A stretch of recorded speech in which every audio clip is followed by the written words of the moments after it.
You're watching a Highwire Media podcast. Well, we have reached another end of a month, and that means we're back with our series, Shit Out of Luck, which we air the last Friday of each month, and we occasionally switch off with Let's Talk. But this week, we're going to dive into, or this month, I should say, we're going to dive into the Toy Box Killer. Before you do that, let me know your thoughts on this case in the comment section below. And if I get something wrong, get something right, please let me know. And with that, let's dive into today's story. On March 22nd, 1999, a woman ran down a dirt road in New Mexico, naked, chained with a padlock collar around her neck. Her name was Cynthia Vigil Jaramillo. Apologies for butchering her name. She was 22 years old, and she'd just escaped from one of the most twisted nightmares imaginable. She had been kidnapped and tortured for days before managing to unlock her chains and fight her way out with an ice pick. 2 cars passed her without stopping. Eventually, she found a trailer with the door wide open. The woman inside called 911. And that one call cracked open one of the most disturbing criminal cases in U.S. history. That case? David Parker Ray. Ray was a 59-year-old state park employee from Elephant Butte, New Mexico, a quiet desert town right next to Truth or Consequences. On the surface, he looked ordinary, but behind his house in a 22-foot white trailer, Ray had built his own personal torture chamber, a place his victims would come to know as the Toy Box. According to the FBI, Ray had been fantasizing about sexually torturing women since the 1950s, and by the time of his arrest, he wasn't fantasizing anymore.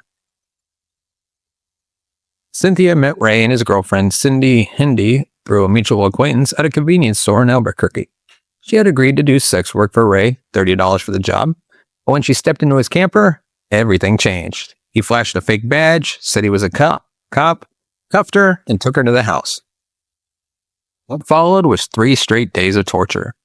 Ray and Hendy kept her chained up and subjected her to repeated sexual assaults. They shocked her with electrical currents using clips attached to her breasts and genitals. They hung her in the living room and whipped her. It was sadistic, calculated, and completely dehumanizing. But on the 3rd day, Ray left for work. Cindy found the key to her chains, grabbed an ice pick, and when Hendy dropped her guard, Cynthia made her move. She ran. Cynthia's escape wasn't just survival. It blew the lid off a secret horror show running in plain sight. Once law enforcement showed up at David Parker Ray's property in Elephant Butte, they had no idea what they were walking into, but they would learn fast. After Cynthia's story hit the news, more victims started speaking up. Just days later, another woman came forward. Her story, nearly identical. We're going to take a quick break from this episode, and I'd like to discuss my sponsor, NordVPN, the service that keeps me confident and secure every time I go online. If you're not familiar, a VPN stands for Virtual Private Network, and NordVPN is one of the best out there for keeping your browsing activity under wraps. Why do I use NordVPN? First, it gives me total online privacy. When you connect to NordVPN servers, all your internet data is encrypted. That means snoopers, advertisers, and even your internet provider can't see your personal info or track your digital footprints. It's like having an invisible cloak for your online life. Second, NordVPN is awesome for unblocking geo-restricted content. Love streaming sports from overseas or catching up on that show that isn't available in your country yet? Just open NordVPN, pick a server from one of their thousands of locations worldwide, and boom, you'll have access to content you couldn't see before. Plus, with speeds faster than ever, you can stream in high definition without those pesky buffering interruptions. Now let's talk simplicity. NordVPN's app is super user-friendly. Whether you're on a phone, laptop, or tablet, you can connect with just one click. And if you ever get stuck, their customer support is there 24/7. Another big highlight, NordVPN has a no-logs policy, which means that they never track or store your data. Your digital world stays yours alone. Lastly, if you travel often like me, NordVPN really comes in handy. Whether you're on public Wi-Fi at airports, hotels, or coffee shops, your data is always at risk. But with NordVPN, you can safeguard your connection and keep hackers at bay. No more worrying about whether your coffee shop Wi-Fi is safe. So if you're serious about protecting your privacy, accessing global content, and just having peace of mind online, NordVPN is the way to go. Give it a try, and I promise you'll wonder why you waited so long. Hit the link in the description to learn more and grab a special deal. Stay safe out there and happy browsing with NordVPN. Now let's get back to the rest of our episode.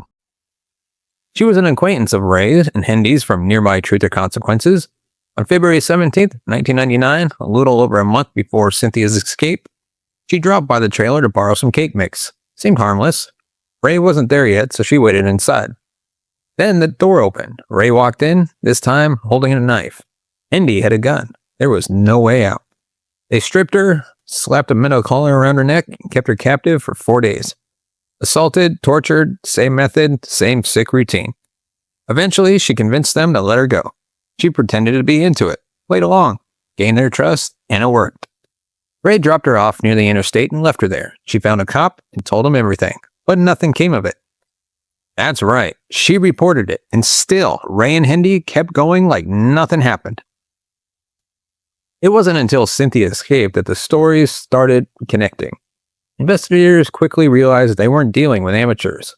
Ray and Hendy were practiced, organized. They knew what they were doing, and the fear was that there was more victims, maybe a lot more. One FBI agent put it simply, quote, "We haven't ruled out homicide." And so the investigation widened fast. Leads started popping up in Arizona, Texas, and eventually across 10 states, all connected back to Ray. More than 100 potential tips came pouring in. Back at his home, authorities found over 1,000 pieces of evidence, including photos of victims, not just pictures, but images that showed clear signs of abuse, torture, control. Then they opened the trailer, and that's when they found the toy box. The trailer wasn't just a crime scene, it was a torture lab, a personal dungeon, a place David Parker Ray built for one thing only: control, violate, and destroy people. They called it the toy box, and once you stepped inside, there was no mistaking what it was. Investigators found restraints bolted to furniture, whips, knives, leather belts, medical instruments. There was a gynecological table in the middle of the room, fully equipped with stirrups and straps, a camera system to record everything, a coffin, shelves of tools designed to inflict pain, and on the wall a sign that read Satan's Den. This was Ray's playground, and his victims, they were his captives, stripped of their names, dignity, and autonomy. He had a whole system. When a new victim was brought in, Ray wouldn't waste time explaining what was about to happen. He had a pre-recorded audio tape that he played for them, a twisted intro to his world. In it, Ray described what he and Hendy were going to do to them. No mystery, no pretending.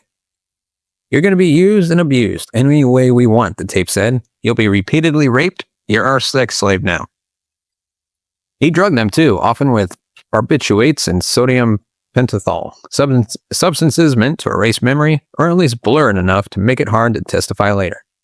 And he made sure they couldn't fight back, physically, mentally, or emotionally. All the while, the cameras kept rolling, and the more investigators dug, the worse it got. April 9th, 1999, a third person was arrested. Dennis Roy Yancey, age 27. Another name from Truth or Consequences, and a known associate of Ray and Hendy. Yancey wasn't just a bystander, he admitted to murder.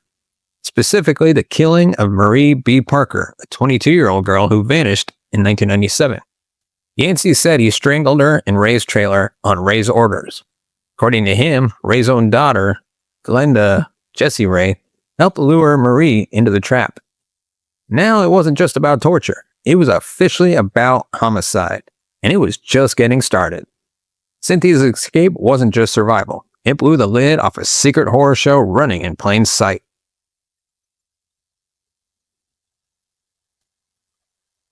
After Cynthia's story hit the news,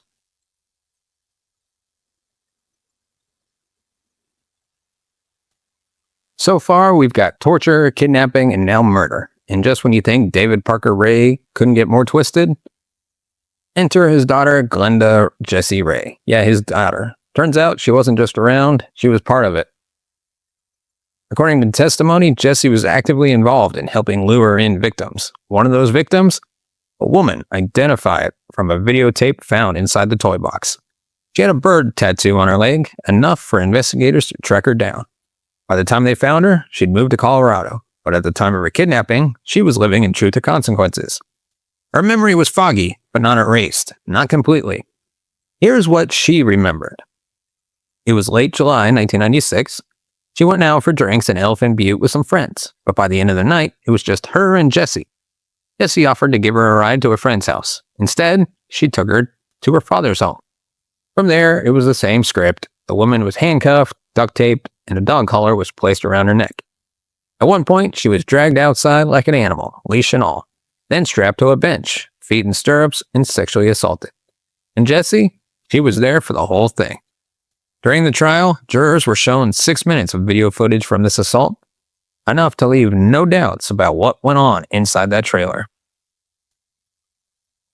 By mid-April 1999, investigators had what they needed to move forward with 25 charges against David Parker Ray, including kidnapping, sexual assault, and criminal penetration. He wasn't just getting one trial, he was getting 3, one for each victim. The first case, the woman from Colorado, went to trial in 2000. Started with 12 charges and ended in a mistrial when jurors couldn't agree, but prosecutors weren't done. They retried the case just a few months later, and this time, guilty on all 12 counts. In July 2001, Ray pleaded guilty to Cynthia's case. It was a strategic move. He took the deal to protect his daughter, Jessie. The third victim, the woman kidnapped in February 1999, the one who had asked to borrow cake mix, she died from pneumonia before she could testify. Her case was dismissed as part of the plea deal. Still, by the end of it all, Ray was sentenced to 223 years in prison. But that wasn't the end of the story. Not by a long shot.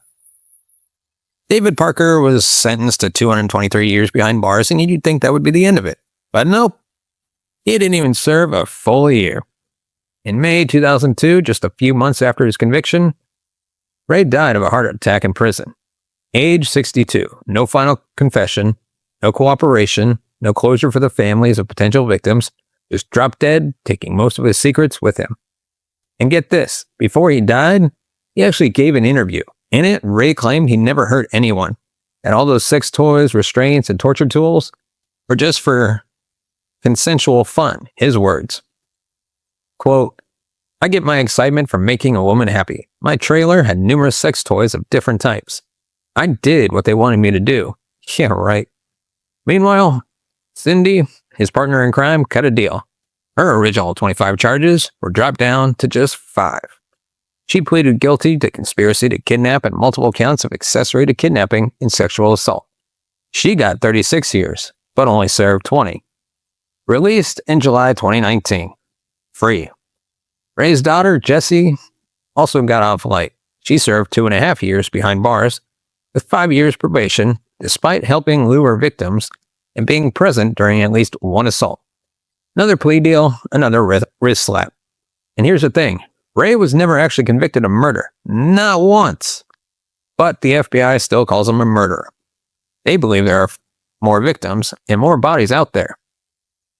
In fact, back in 2011, the FBI reopened the case and made a public plea. They released photos of personal items, jewelry, clothing, even random trinkets found at Ray's property. They hoped someone might recognize something, might help identify someone who never came home. That same year, it came out that Ray had written about killing up to 40 people in his journals. The entries were graphic, detailed, and horrifying, but here's the catch. Nobody knows if they were confessions or just part of his fantasy life. Even Cindy told investigators she believed Ray had killed at least 14 people and that he dumped their bodies around Elephant Butte Lake. In 2011, investigators found a foot-long piece of femur in the area. It was sent off for analysis. 2 years later, inconclusive. No ID, no match. And still, as recently as 2014, a retired New Mexico State Police Commissioner said law enforcement believes the remains are out there. They just haven't found them. So, give me your thoughts on the Toy Box Killer, along with his conspirators in the comment section below. Do you think they got fair deals, or should they have been in jail longer? Let me know. Give us a thumbs up if you like our video, hit the subscribe button down below, hit the bell notification button to be notified of future videos.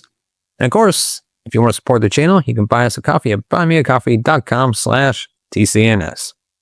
As always, you can find us on all major podcast platforms. And with that, thank you so much for watching and listening. We'll see you next time.